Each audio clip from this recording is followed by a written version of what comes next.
যে আমার গোবিন্দের কথাকে ভালোবাসে না, সে কখনো আমার গোবিন্দকে ভালোবাসতে পারে না।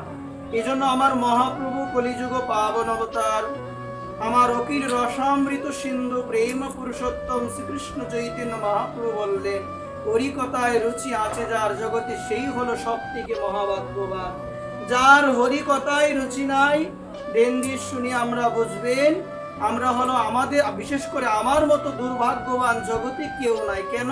কারণ হরি কথার মধ্যে, গৌর কথার মধ্যে, নিতাই কথার মধ্যে এখনো আমার রুচি জন্মালো না। এই জন্য বললেন সাধু সঙ্গ করো, ভগবানের একনিষ্ঠ মহাত্মাদের সঙ্গ করো। সঙ্গ করতে করতে তাদের শ্রীমুখ থেকে নির্গলিত হরিকথা শ্রবণ করতে করতে একদিন গোবিন্দের কৃপা অবশ্যই আমাদের উপরে বর্ষিত হবে। একদিন অবশ্যই আমাদের চিত্তরূপ দর্পণ মার্জন হবে। একদিন অবশ্যই আমরা পূর্ণ আস্বাদন করতে পারবো হরিনামের। একদিন অবশ্যই আমরা সেই পূর্ণ স্বাদ পাবো হরিনামের, হরিকথায়। এটি তখন সম্ভব যখন গৌর ভক্তির কৃপা আমার উপরে বর্ষিত হবে। আর আমার একান্ত চেষ্টায় সেই আস্বাদন আমার পক্ষে সম্ভব নয়। এই জন্য মা, আমরা যেন ভক্ত সঙ্গ করি। আর আমাদের ভাগবত বললেন, তুলয়াম লবে নাপি ন স্বর্গং না পুনঃভর্বম ভগবত সঙ্গী সংঘর্ষ মত্তানাং কিমতাশিস। বলছেন ভগবানের একান্ত নিষ্ঠা পরায়ণ শুদ্ধ মহাত্মা, শুদ্ধ চিত্তের অধিকারী ভক্তের সঙ্গ করলে যে পরম মঙ্গল জীবের হয়, ওই মঙ্গল স্বর্গে গেল, ব্রহ্মজ্যোতিতে লীন হলো, লাভ হয় না জীবের। এজন্য বললেন সাধু সঙ্গ, সাধু সঙ্গ সর্বশাস্ত্রে কয়, লব মাত্র সাধুর সঙ্গে জীবের সর্বসিদ্ধি হয়। এই কথাটি শ্রী চৈতন্য চরিতামৃত গ্রন্থের মধ্যে আমাদের কৃষ্ণদাস কবিরাজ গোস্বামীপাদ তিনি লিখছেন, জীবের পরম মঙ্গল সাধিত হবে তখন যখন জীবের ভাগ্যে কোনো ভক্তির কৃপা বর্ষিত হবে। অন্যথায় জীবের মঙ্গল হবে না।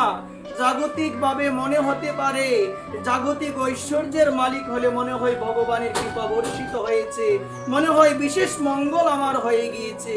কিন্তু শাস্ত্র বললেন, যতক্ষণ না পর্যন্ত ভগবানের একনিষ্ঠ ভক্তির কৃপা আমার উপরে বর্ষিত না হবে, বুঝবেন আমার এখনো কোনো মঙ্গলই হয় নাই। কারণ জীবের মঙ্গল তো তখন হবে যখন হৃদয়ে ভক্তি থাকবে। হৃদয়ে ভক্তি না থাকলে আমি রাজা হলেও আমার কোনো মঙ্গল হবে না। আমি রাজা হতে পারি, জাগতিক কোটি টাকার মালিক হতে পারি, বলছেন হৃদয়ে ভক্তি না থাকলে তোমার সবকিছু বৃথা। হৃদয়ে ভক্তি না থাকলে তোমার সবকিছু বৃথা। ওই জন্য বললেন দরিদ্র জগতে কি, আসুন আমরা একটু শুনি। আমরা ভাবি যে খেতে পারে না, যার টাকা নাই, অর্থ নাই, জাগতিক ভাবে যে অনেক নিঃস্ব, অনেক কিছুই নাই তার, আমরা বলি তার মতো দরিদ্রবান জগতে কেউ নাই। মহাপ্রভু বললেন না, মহাপ্রভু না করলেন। মহাপ্রভু বলছেন জগতে সে হলো সব থেকে বেশি দরিদ্র যার হৃদয়ে কৃষ্ণ প্রেম নাই। যার হৃদয়ে কৃষ্ণ প্রেম নাই তার মতো দরিদ্রবান জগতে কেউ নাই। কিন্তু আফসোসের বিষয় হলো বর্তমান সময়ে চিত্ত এতই বিমুখ হয়ে গেল যে প্রেম প্রাপ্ত হলে ভগবানকে লাভ হবে, যে প্রেম লাভ হলে জীবনে সুখী হতে পারবো। আফসোসের বিষয় হলো জগতের প্রত্যেকটি মানুষ আমরা সুখের অনুসন্ধান করি, আনন্দের অনুসন্ধান করি, কিন্তু কোথায় গেলে সেই সুখটা আমার মিলবে, কোথায় গেলে সেই সুখ আমি প্রাপ্ত হব। আফসোসের কথা হলো জগতের মানুষ এখন সেটা আর অনুসন্ধান করে না। সুখ জগতের মানুষ ভেবে নিল যে আজকে যদি ঐশ্বর্যের মালিক হয়ে, ভালো কাপড় চোপড় ভালো যদি খেতে পারে, আমরা ভেবে নিলাম আমি হলাম সুখী। না মা, শাস্ত্র বিপরীত কথা বললেন। শাস্ত্র বললেন যদি তুমি সুখী হতে চাও আগে জানতে হবে সুখের উৎস কোথা থেকে আসে। তো আমাদের শাস্ত্র বললেন আনন্দের উৎস, সুখের উৎস হলো ভগবানের চরণ থেকে আসে। আমার মতো বোকা আমি বলবো জগতে নাই। আমি সুখও চাইলাম, আনন্দ চাইলাম, অথচ সেই চরণে আমার আশ্রয় নেওয়া হলো। এই জন্য বললেন যদি সুখী হতে চাও আগে সুখময়কে আশ্রয় করো। ভগবানের নাম হলো সুখময়, আনন্দময়। তুমি আনন্দ পেতে চাও, তুমি যদি আনন্দ পেতে চাও, তুমি হরি নামে আত্মহারা হয়ে যাও, দেখবে তোমার মতো আনন্দবান জগতে আর কেউ হবে হবে না। এই জন্য আসুন আমরা সবাই এখনো আমরা যে সময় অবশিষ্ট আছে আমাদের জীবনে, যে সময় আছে, আর যেন আমরা পিছনে না তাকাই। জীবনের সময়ের অপব্যবহার হচ্ছে মা, সময় চলে যাচ্ছে মা, এটি আমাদের জীবনের সব থেকে বড় দুর্ভাগ্য।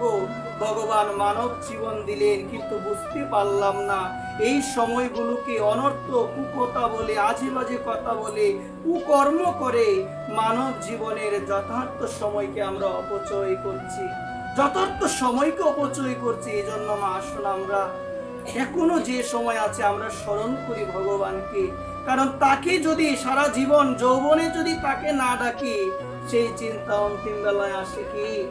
আসবে না। ধরেন মধ্যাহ্ন সময়ে ফুলকপি আমি গ্রহণ করলাম, আস্বাদন করলাম বা মূলো পেলাম, বিকেল বেলা বা সন্ধ্যাবেলায় যদি ডেকুর আসে, আমার কিসের ডেকুর আসবে গো? মূলোর কি ডেকুর আসবে না অন্য কোনো সবজির আসবে? যেটা আমি পেলাম সেটারই তো আসবে। তো বললেন সারা জীবন যৌবনে যদি তুমি ভগবানকে না ডাকো, অন্তিম বেলায় কৃষ্ণ নামে ডেকুর তোমার জীবনে আসবে না, কখনো আসবে না। এই জন্য মহাজন বললেন সর্বদা ভগবানকে ডাকা প্রয়োজন। কিন্তু আমরা কি ভাবি গো মা? আমাদের মহাজন বললেন শৈশবে ভজে কৃষ্ণ, কৃষ্ণ পাবার আশায়, যৌবনে ভজে কৃষ্ণ, আসে বা না আসে, আর বৃদ্ধকালে ভজে কৃষ্ণ জমের ধারা। এজন্য আসুন যে সময় অবশিষ্ট আছে আর পিছনের দিকে না তাকাই। সময় চুরি হয়ে যাচ্ছে। মানব জীবনের সব থেকে গুরুত্বপূর্ণই হলো সময়। এই সময় আর অপচয় না করে আসুন আমরা কৃষ্ণ কথা শ্রবণ করে, গৌর কথা শ্রবণ করে, আমার গৌরের নাম স্মরণ করে, নিতাইয়ের নাম স্মরণ করে বাকি জীবনটা যেন আমরা নিতাই সেবায়, গৌর সেবায় যেন আমরা অতিবাহিত করতে পারি।